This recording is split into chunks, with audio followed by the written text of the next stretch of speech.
Hello everybody, my name is Deandue Thompson. Pleasure to meet you. Today we're doing a crispy pancetta tomato mignonette oyster. It's a pretty simple recipe. As I said, it's like 6 ingredients in total, and it took like 5 minutes to make. The longest part about doing it is preparing everything you need. So the oysters, the onions, the tomatoes, the basil, the lemons, and the pancetta. After that, it's pretty simple. So today I'll start with baking the oysters. It takes about 4 to 5 minutes to bake in the oven for 350. And then after you bake them, you make your mignonette, which is simple to make. So it's the onions, tomato, the basil, put them in a bowl, red wine vinaigrette, some lemons, some olive oil, some salt and pepper, and some sugar, and that'll be it. So we put them in the oven now, about 4 minutes in the oven.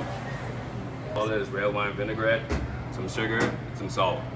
And your component ingredients is onions. It can be red onions or shallots, diced tomatoes, fresh basil, and pancetta, and some black pepper. For the recipe today, you're gonna need, I have a cup of red wine vinaigrette,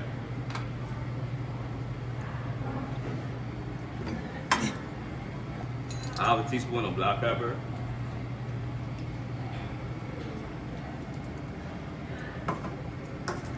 and then 3 tablespoons of onions,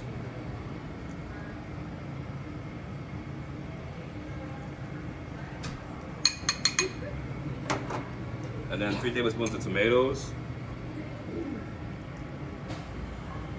When you're preparing this dish, the whole idea is to have your tomatoes and onions finely diced, not large diced, not medium diced, preferably brown wise or small diced. And now you mix it together.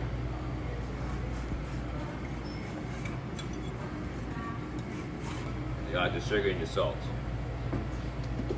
Now for the sugar and the salt, it's all about personal preference. You can go sweeter, it depends on what you like. The whole idea for the dish is to be a little more saltier and then sweet. So if you want it to be sweeter, you can add more sugar, but you only need half a teaspoon of sugar. The same thing for salt. If you want it to be more saltier, you can add more salt. It's your personal preference. You're gonna half a teaspoon of sugar, and then a pinch of salt. And you mix it again. And this time the oysters will be close. And that is it. That's a mignonette. Simple dish. Basically ready to go. All I have to do now is top it with the oysters, top with pancetta, and we garnish it. The oysters are not dry either as well. If you leave them in too long as well, they'll get too dry. But the whole idea is to keep it nice and moist. Some of the ingredients.